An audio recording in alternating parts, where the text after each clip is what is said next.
امام جعفر صادق علیہ السلام اس امت کے عظیم ہستی اور بے شمار علوم کے سمندر ہیں۔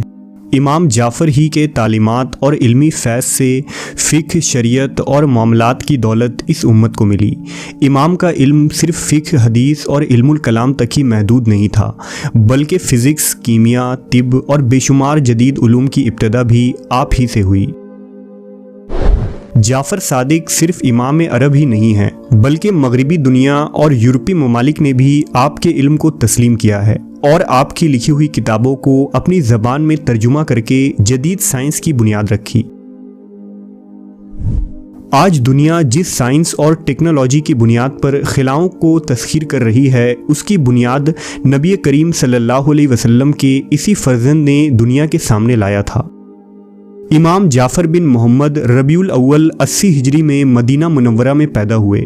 آپ کے والد محمد باقر اور دادا امام سجاد عبادت گزاروں کے امام تھے اور نبی صلی اللہ علیہ وسلم کے نواسے امام حسین کی اولاد تھے۔ 12 برس آپ نے اپنے جد امام سجاد کے زیر سایہ تربیت پائی۔ اس وقت واقعہ کربلا کو صرف 12 سال گزرے تھے جب امام جعفر کی پیدائش ہوئی، لہذا مدینہ منورہ اور خاندان رسول میں دن رات شہادت حسین کا تذکرہ اور اس غم میں گریہ و زاری کی آوازیں سنائی دیتی تھی۔ چنانچہ امام جعفر نے بھی عمر بھر اپنے جد مظلوم امام حسین کی یاد قائم رکھنے کی کوشش کی۔ جب آپ جوان ہوئے تو اس وقت دمشق میں اموی بادشاہ حشام بن عبد الملک کی حکومت تھی۔ علم اور حکمت امام جعفر علیہ السلام کو وراثت میں ملی تھی۔ آپ آل محمد کے چشم و چراغ تھے۔ تمام عالم اسلام میں آپ کی علمی جلالت کا شہرہ تھا، یہاں تک کہ آپ کے شاگردوں کی تعداد 4000 تک پہنچ گئی تھی، جن میں فقہ کے علماء، تفسیر کے متکلمین اور ناظرین اور قاضی بھی شامل تھے۔ آپ کے دربار میں یہود و نصارہ بھی آیا کرتے تھے، دہریہ اور قدریہ بھی آتے تھے اور آ کر سوالات پیش کیا کرتے اور امام ان سے مناظرہ کیا کرتے۔ سوال یہ اٹھتا ہے کہ امام جعفر کو اتنے سارے علوم میں دسترس کیسے حاصل تھا؟ دراصل مورخین کا ماننا ہے کہ امام نے کسی مدرسہ میں تعلیم حاصل نہیں کی اور نہ ہی کسی استاد سے علم سیکھا، بلکہ آپ کا علم نسل در نسل سینے سے منتقل ہوتا رہا، جس سے ثابت ہوتا ہے کہ امام نے جس علم کی روشنی دنیا کے سامنے بکھیری وہ دراصل محمدی علم تھا۔ آپ کے دربار میں اسلامی علوم کے علاوہ ریاضی، فلکیات، فزکس اور کیمسٹری سمیت تمام جدید علوم کا ذکر ہوا کرتا۔ امام اس کائنات کی رازوں سے پردہ اٹھاتے اور لوگوں کو جہالت اور گمراہی کی ضلالت سے بچانے میں کوشاں رہتے۔ امام ابن حجر لکھتے ہیں کہ لوگوں نے امام جعفر سے بہت سے علوم سیکھے ہیں۔ یہ علوم مدینہ آنے والے زائرین اور حجاج کے ذریعہ ساری دنیا میں پھیل گئی اور ساری دنیا میں جعفر صادق کے علم کا ڈنکا بجنے لگا۔ مشہور عالم دین میر علی ہندی لکھتے ہیں کہ اس زمانے میں علم کی جستجو کا شوق لوگوں میں تیزی سے ہو رہا تھا۔ فلسفیانہ گفتگو ہر جگہ رائج ہو چکی تھی۔ قابل ذکر بات ہے کہ اس علمی تحریک کا امام جس کے ہاتھوں میں تمام علم کی چابیاں تھیں وہ مدینہ میں تھا۔ وہ امام علی کا پوتا تھا جس کا نام جعفر صادق تھا۔ وہ اس دور کا مفکر اور محقق تھا اور ہر علوم پر مہارت رکھتا تھا۔ اہل سنت کے 2 بڑے امام ابو حنیفہ اور امام مالک نے کئی سال امام جعفر کی خدمت میں گزاری اور آپ سے علم حاصل کیا، جس سے فقہ کی 2 بڑی مکتب کی بنیاد پڑی۔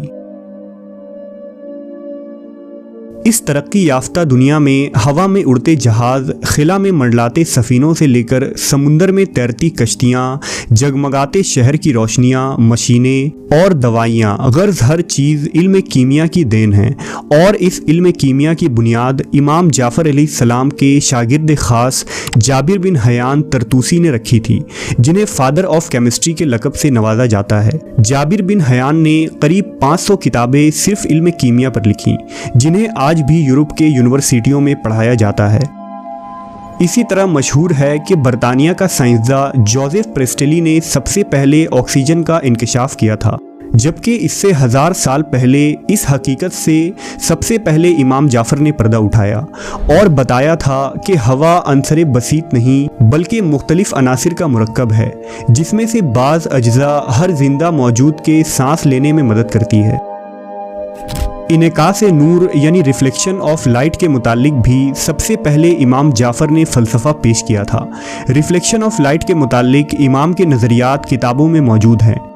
بعد میں صلیبی جنگوں کے دوران یہ نظریہ یورپ پہنچا اور 11ویں صدی میں روجر بیکن نے اس پر بہت تحقیق کی اور ٹیلیسکوپ کی ایجاد کر ڈالی۔ امام نے حشام الخزاف سے مناظرے کے دوران یہ فرمایا تھا کہ زمین گول ہے جو اپنے گرد چکر لگاتی ہے اور دن و رات اس حرکت کے سبب ہوتا ہے، نہ کہ سورج کے۔ ابن ماسویہ، ابو الحقان اور بہت سارے مشہور طبیب نے امام سے علم حاصل کر کے طب پر انسائکلوپیڈیا تیار کیا۔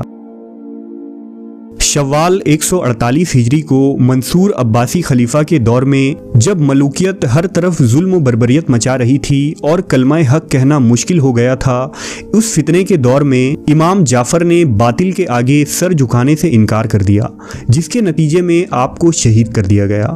آج آپ کی قبر مبارک البقیع قبرستان میں سیدہ فاطمہ اور امام حسن زین العابدین اور امام باقر کے پہلو میں واقع ہے۔ اسٹارسبرگ یونیورسٹی میں 25 مغربی محققین نے امام جعفر علیہ السلام کی علمی اور سائنسی خدمات پر ایک مکالمہ مرتب کیا جو سپر مین ان اسلام کے عنوان کے تحت شائع ہوا۔ اس مکالمہ میں ان دریافتوں کا احاطہ کیا گیا ہے جن کی بنیاد امام کے ارشادات اور اقوال سے ملے۔